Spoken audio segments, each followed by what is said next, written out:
said, and I think I'm quoting verbatim, Mr. District Attorney, no disrespect intended, but a little girl is moldering in the ground and something needs to be done. Are you going to call a grand jury? And I'll never forget Alex Hunter, the elected district attorney's response. I need to get with my people. This is a political decision.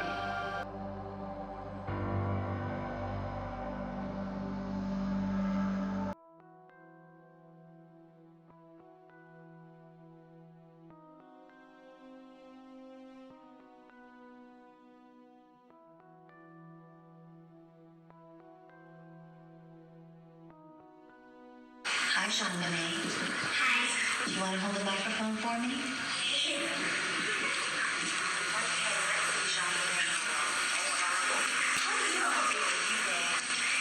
I want to be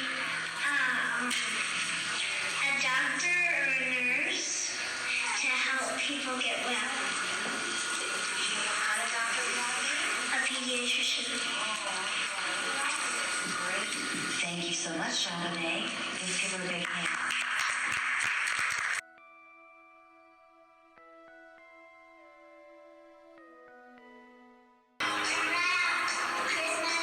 It's the haunting last video of little JONBENET Ramsey singing Rocking Around the Christmas Tree. The date is December 22nd, 1996, just 3 days before she was brutally murdered. She's performing at a local mall where she plays a toy saxophone and gets a warm round of applause from the shoppers. Tragically, JONBENET would be murdered at Christmas, her happiest time of the year. Christmas was magical in the Ramsey home. Here's a beaming JONBENET with her brother Burke. The family made this elaborate video in 1994. This is JONBENET. She's 4. Patsy Ramsey speaks to friends and family while JONBENET plays with 2 stuffed animals. We'd like to welcome you to our home. Patsy then gives a tour of the house, showing off the lavish decorations with different Christmas trees in every room. And here's JONBENET's bedroom, done all in pink, with her very own Christmas tree.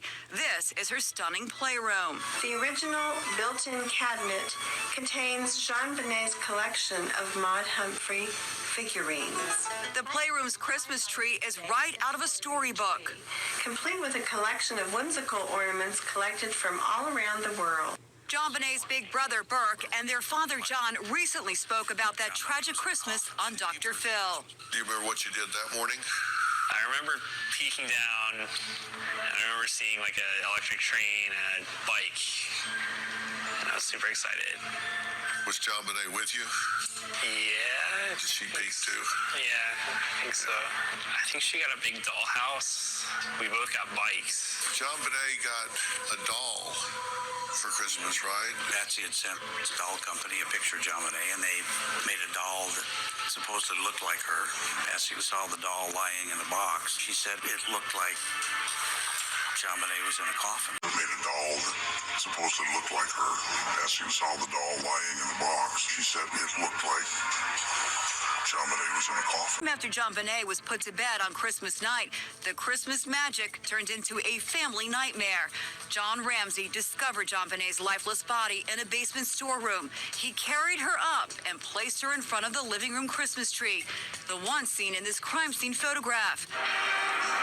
20 years later, we are still looking for answers. Who killed JONBENET? Well, for the first time ever, her brother Burke is speaking out publicly about this case. We brought you some of this exclusive interview with Dr. Phil McGraw on Friday, and a lot of people are asking why he chose to speak out now. For a long time, the media basically made our lives crazy. It's hard to miss the cameras and news trucks in your front yard, and we'd go to the supermarket sometimes and there'd be a tabloid, with my picture, JONBENET's picture, plastered on the front. They would follow us around. Seeing that as a little kid, just kind of chaotic nightmare. So I was pretty skeptical of any sort of media. It just made me a very private person. As to why I'm doing it now, it's the 20th anniversary, and there's apparently still a lot of attention around it. Dr. Phil McGraw, good morning. Good morning. How extraordinary to hear him speak after all of these years. And just on the little bits that we've shown on this show, we're hearing from a lot of people saying, It's a strange affect that he seems to have. He's smiling, and you say even in places in the interview where he's talking about rather serious matters. It is. There'll be dark content, and he is smiling, and people are going to see this throughout the entire interview. Really unusual affect, either smiling or laughing. This is a very socially awkward young man, but understand, from the time this happened, his parents, depending on your interpretation, either protected him or hid him based on how you want to interpret that. So he has not had the social contact that most kids have growing up. When you've got reporters at the end of your driveway, he couldn't go to school. And even now, he works as a computer analyst in computer security, but he works remotely. He doesn't go into work every day. He's not around people. So he's not real comfortable in a social situation. So speaking out for him was a very difficult, unusual thing. And he's 29 years old 29. now. One assumes he could have remained somewhat anonymous, but did he think that suddenly he was going to be outed? He knew this was the 20-year anniversary, and because he was starting to get bombarded, people were finding him. He knew his anonymity was gone.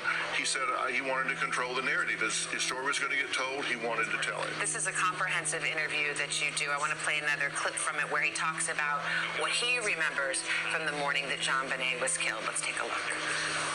Do you remember waking up that morning? Yep.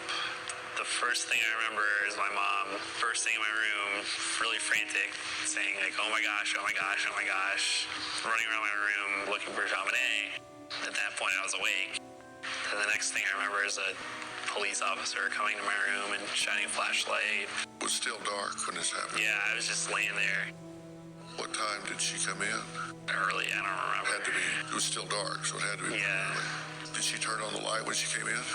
I don't remember if she did or not. I do remember the cop coming in and shining a flashlight around, so the light must have been off. You asked him point blank, did you kill JonBenet Ramsey? I did. I asked him point blank, did you kill your sister, JonBenet? I asked him point blank, do you believe one of your parents killed her? Because there are these factions on the internet. And listen, this is the missing link. For 20 years, this thing has been grinding, but the missing link is Burt. No one has ever spoken. There are these 3 tapes, the tape with the psychologist, 2 tapes with the police, one that the Interrogation tapes. Interrogation tapes. One the parents say was illegally gotten, and we have all 3 of those tapes, and I'm going to show those with him watching them for the first time. So it's interesting to see him watch himself. I was going to say, And of all the unsolved murders in America, there is one that seems particularly haunting, the murder of 6-year-old JonBenet Ramsey. And now, after decades of mystery, there might be some new leads in that case. Boulder, Colorado police have never given up in this case, and since her body was found the day after Christmas in 1996, they've been working with police departments and DNA experts across the country to keep a promise they made 27 years ago. Mr. and Mrs. Ramsey, what do you want to say to the killer of your daughter? We'll find you. We will find you. I have that as a sole mission for the rest of my life. Mrs. Ramsey? Likewise, the police and investigators have assured us that this is a case which can be solved. You know, you may be eluding the authorities for a time, but God knows who you are, and we will find you.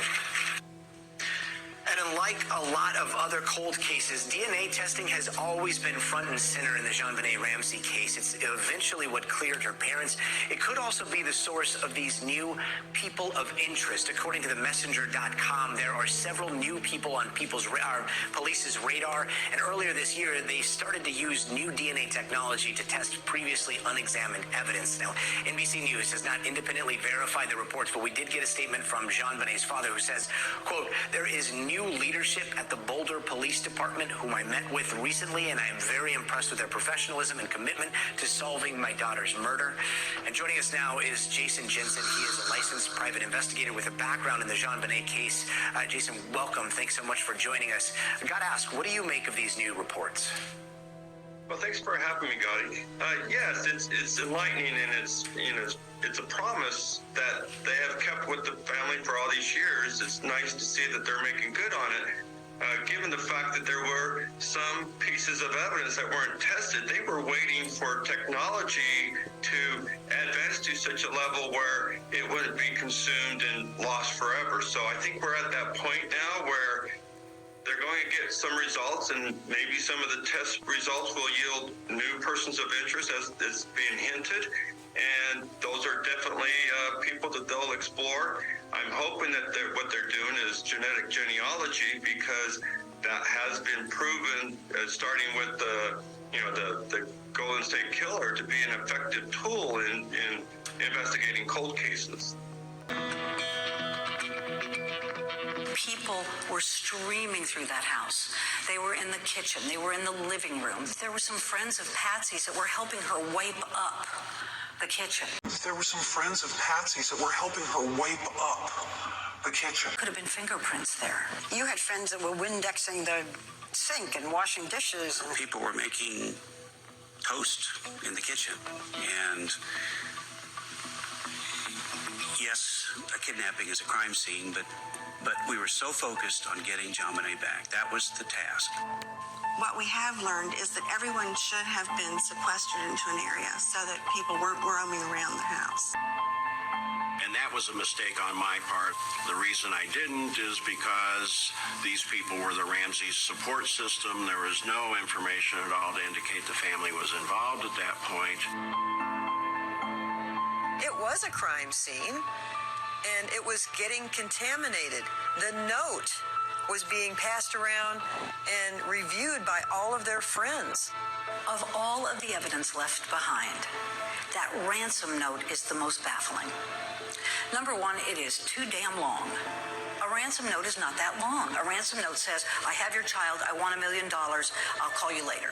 I see John Ramsey carrying JonBenet up the last 3 steps from the basement. She looked like she was sleeping. She had some marks on her face and on her neck. I knelt next to her and I leaned down to her face. And John leaned down opposite. And he asked if she was dead. And I said, yes, she's dead. And as we looked at each other, I remember, and I wore a shoulder holster, tucking my gun right next to me and consciously counting, I've got 18 bullets. Why did you do that? Because I didn't know if we'd all be alive when people showed up. She clearly felt in danger. At that moment, she made it clear that she thought that John Ramsey killed his daughter and that they might kill her. It was shocking to me that she would think that. How is it that you have all these cops searching a home and nobody finds the body, but you asked John Ramsey to go look for things out of the ordinary, and he finds his daughter in a room that had never been opened by anybody in law enforcement? That's crazy. He lays her on the living room floor where just a few minutes before, friends and neighbors have been walking and, bringing in fibers and whatever to contaminate the scene. And then the coup de grace. He grabs a blanket, which is full of who knows what kind of contaminants, and throws it over the body.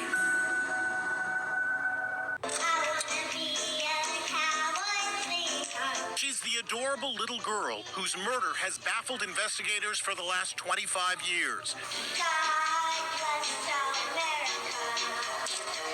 6-year-old pageant contestant JonBenet Ramsey was found strangled in the basement of her own home in Boulder, Colorado, the day after Christmas, 1996. Inside Edition has been reporting on the case ever since. A story that is gripping the nation. It is the investigation of the murder of little JonBenet Ramsey. JonBenet's slaying is now one of America's greatest murder mysteries. 25 years later, after countless twists and turns, false leads, and dead ends, the case remains frustratingly unsolved. Very little about this case makes sense. Investigative reporter Paula Woodward has covered the case from day one. The investigation, she says, was flawed from the beginning. You have a police department in Boulder which did not have a homicide department. because they simply didn't have enough homicides to justify one. So who did it? Early on, suspicion fell on JonBenet's family. Please, if you know anything, I beg you to call us. It was leaked by the police that the Ramseys, quote, weren't acting right. But Woodward says the suspicions flew in the face of the evidence. There are police reports which say that first night, Patsy and John Ramsey were hysterical with crying. They couldn't stand up. They would fall to the floor. The Ramseys were officially exonerated in 2008. Posthumously, in Patty Ramsey's case, she died from ovarian cancer 2 years before. The case took a bombshell turn when this puzzling character came forward to claim he killed JonBenet accidentally. I love JonBenet. John Mark Carr flew back to the U.S. from Thailand to face questioning, but investigators concluded he was a fantasist who had nothing to do with JonBenet's slaying. Paula Woodward's new book, Unsolved, The JonBenet Ramsey Murder 25 years later, is just out. She writes about the theory supported by most investigators that a still unidentified intruder was responsible. Only advances in DNA technology may one day identify the killer. I believe there's a good chance the killer can be found if they would test the remaining DNA for genetic components. I think that that's a real possibility. If she were alive today, JonBenet would be 31 years old, but she remains a little girl, frozen in time, whose life was taken from her by a monster yet to be brought to justice. In a statement issued today, the Boulder Police Department says it regularly compares DNA evidence using new technologies in hopes of one day making a match and finding JonBenet's killer. Hi, this is Mike in Ventura. And after 22 years, I guess it's time to step out of the shadows.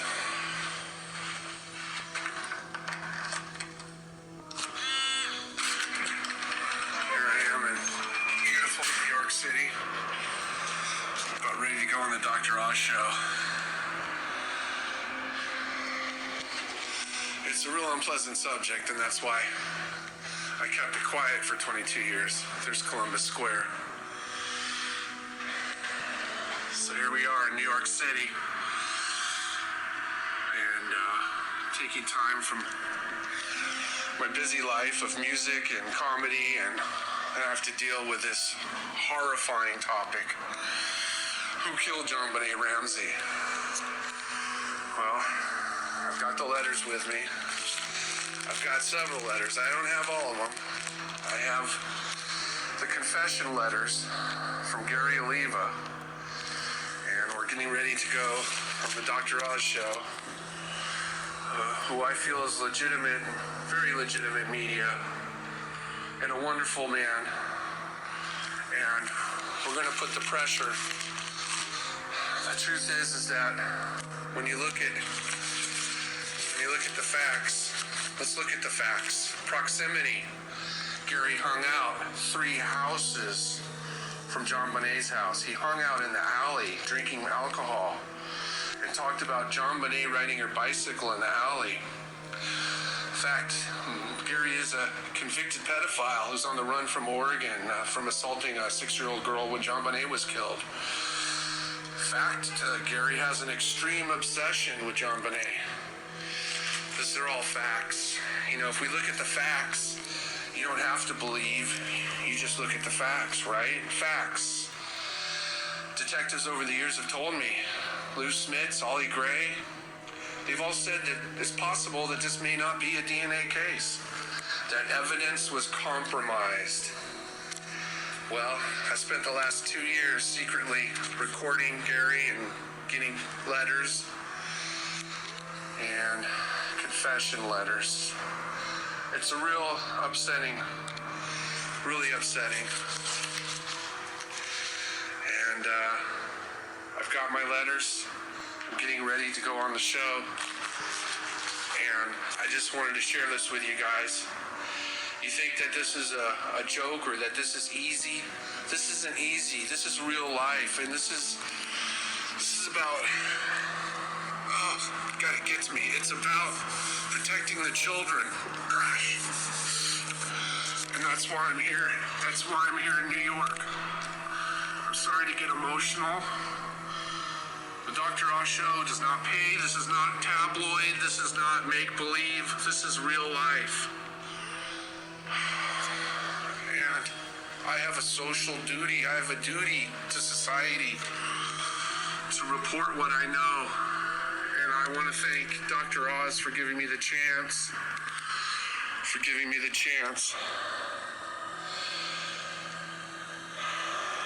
To set the record straight about the phone call I received December 26, 1996, 22 years ago.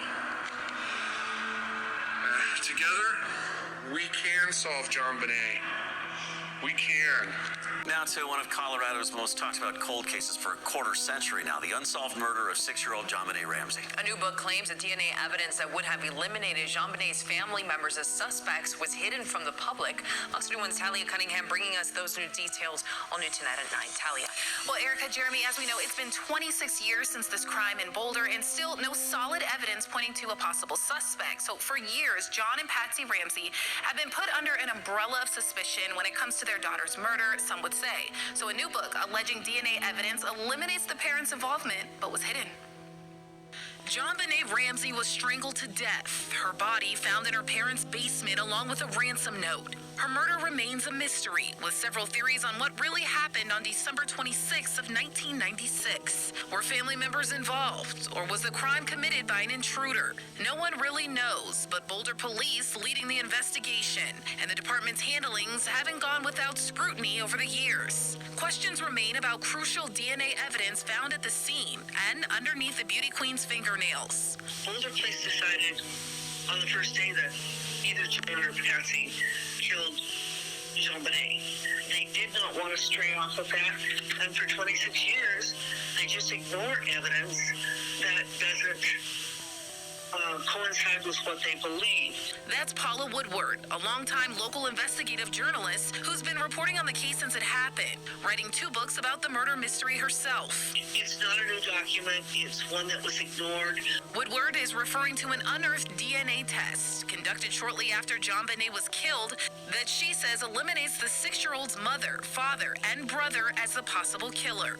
They were all eliminated. The DNA did not match them. An alleged unredacted copy of the DNA results from a lead detective in the case revealed in a new book, claiming Boulder police hid the results and waited months before sharing them with the district attorney. Yeah, a lot to unpack there. That book will be released on February 28th. Meanwhile, Boulder Police Department releasing a statement right here. It says, in part, this active investigation continues to receive assistance from federal, state, and local partners, including several private DNA laboratories across the country. Whatever happened to the other girls who shared the stage with JONBENET 20 years ago? These women belong to the class of JONBENET, and they still live in her shadow to this day. I remember her personality. I remember the spunk she had on stage. Thumper Gosney competed with JONBENET for the title of Little Miss Sunburst 1996. There they are, side by side. Thumper's on the left. The little one with the hula hoop is JONBENET. During breaks in the competition, they would sneak off to play together. My mom didn't see me for about 20 to 30 minutes, and she was like, "What are you doing?" And I was just playing Barbies with JONBENET. They were very itchy. So itchy. Brandy Veal still has her pageant paraphernalia. She performed in a dance troupe with JONBENET and took this picture with her at a Christmas party just 1 week before JONBENET was killed. As a kid, knowing that something horrible had happened and that you don't have an answer, that sticks in your mind. Brianne Griego and JONBENET both won the Little Miss Colorado crown. She had just a bright light about her. She was a really nice, fun-loving kid. The women remember how JONBENET's death cast a dark cloud over the pageant world. Pageants was a big part of my life, and there was such a stigma around that I didn't want to go there for a while. Today, Brandy works as a kindergarten teacher. Thumper is a hairstylist. And Brienne is a middle school history teacher. In fact, she loves history so much, her body is covered with history-themed tattoos. They get to learn off history from me. No, I mean, it's fun. It's a good conversation starter. The kids love it. Looking at these three women, we can't help but wonder what JonBenet's life might have been like had she lived. I actually had dreams about her, that she was grown up and she was this crazy, happy girl. I think college is when it really hit me. You know, I went to school, and it's like, this is something she would have done. She was such a smart, fun-loving kid. Like, she would have had so much fun in college. She'd be the older version of her 6-year-old self. She'd be a confident girl. She'd be beautiful, and she would enjoy everything that she chose to do in life. This was the last photo taken of JonBenet. It is forever etched in her father's memory. And I remember that she wanted to keep riding her bike, and we had to go. We had to go out to some friends, and so, Daddy, please, just one more time. Let's do it one more time. And I said, well, we'll do it later. And of course, there wasn't a later. The family drove home after Christmas dinner with friends. We left about 9:30, something like that, because we knew we had to get up early in the morning. And JonBenet was asleep? She'd fallen asleep in the car, so she was asleep when we got home. So I carried her upstairs and laid her on her bed, and then Patsy came up and got her into bed. Later, Burke told police about the last night with his sister. When's the last time you saw JonBenet alive? Probably in the car. I'm tired, laying down. The morning after Christmas, the Ramsey storybook life was shattered. To call 911, right? Which you did anyway. We couldn't have waited. We'd have gone mad. In the note, the kidnappers specified a ransom amount of $118,000 and said they'd call between 8 and 10 with instructions on how to pay up. I called a friend of mine who was my banker, and he raised our credit limit on our Visa card to $118,000. By 9 a.m., John secured the cash and took Burke to a friend's house. Hours went by, but no word from the kidnappers. We're waiting for the call. It was torture. At this point, investigators were getting suspicious. And I'm still working kidnapping here. Although the note is just really bothering me. When we come back. Always remember the day after Christmas 1996. The juxtaposition of the crime scene tape and the oversized candy canes straddling the sidewalk. It was noon. 6 hours had passed since Patsy Ramsey had called 911. Their little girl, JonBenet, was still missing. Police combed the house trying to figure out how an intruder could have gotten in. One possibility, an open window in the basement. But that was dismissed quickly. The window well had cobwebs on it. You can't go through cobwebs without disturbing them. Officers examined the ransom note and tapped the phone. The kidnapping note said, I'm going to call you between 8 and 10. As the deadline came and went, John Ramsey was pacing, so police asked him to search the house for clues. One of the detectives asked me and my friend who was there to go through every inch of the house. Started in the basement. We have one room in the basement that there are no windows in that room. When I opened the door, and when I turned the light on, Police asked the Ramseys for handwriting samples. John gave them 2 notepads. These pads were pads that were kept by the telephone, and each John and Patsy had their own pads. Detectives concluded the ransom note was written on pages torn out of Patsy's notepad. Also, examination of that pad showed that somebody had started a ransom note one time and then abandoned it. A pad had show that somebody had started a ransom note one time and then abandoned it. Over the next few weeks, other clues heightened police suspicions toward Patsy.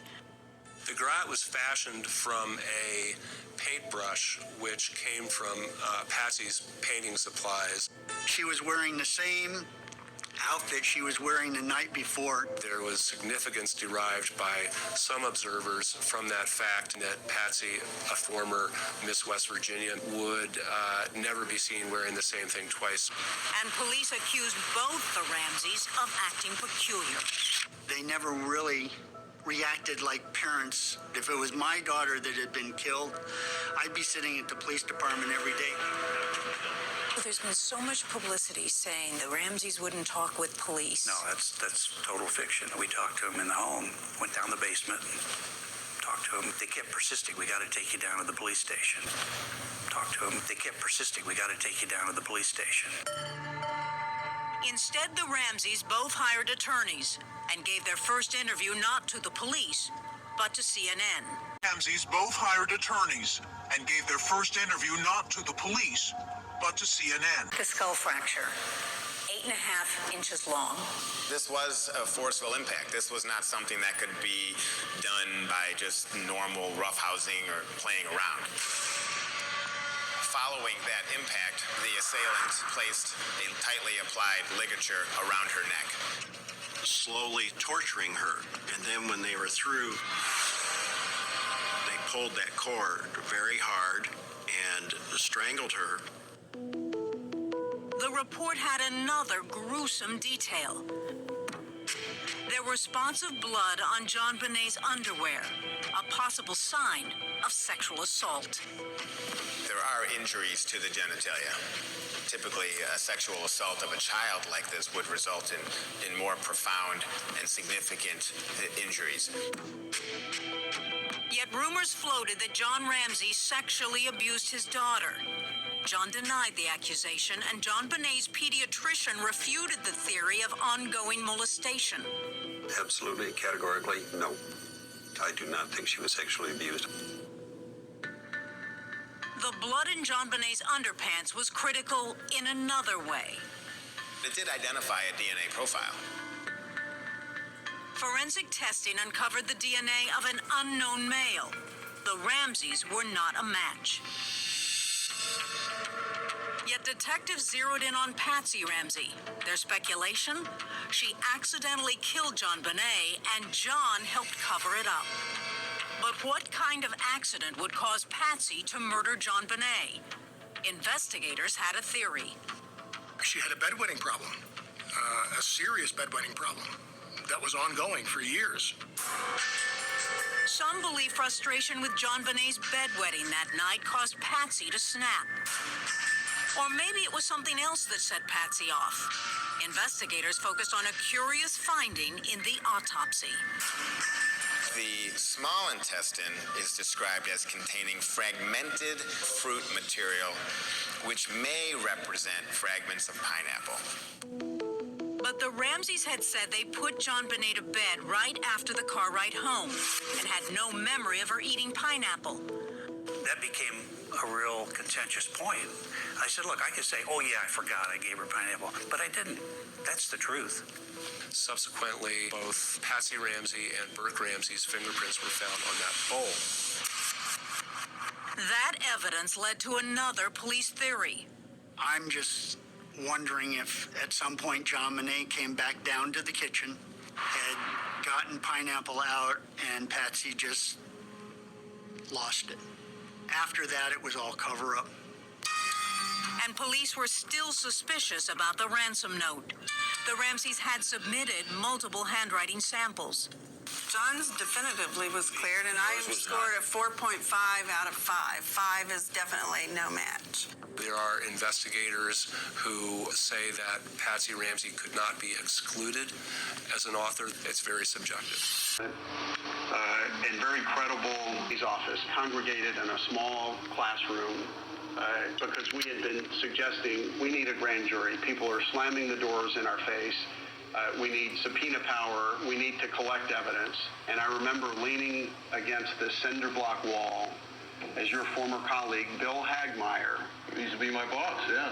said, and I think I'm quoting verbatim, Mr. District Attorney, no disrespect intended, but a little girl is moldering in the ground and something needs to be done. Are you going to call a grand jury? And I'll never forget Alex Hunter, the elected district attorney's response. I need to get with my people. This is a political decision. Alex Hunter, the elected district attorney's response.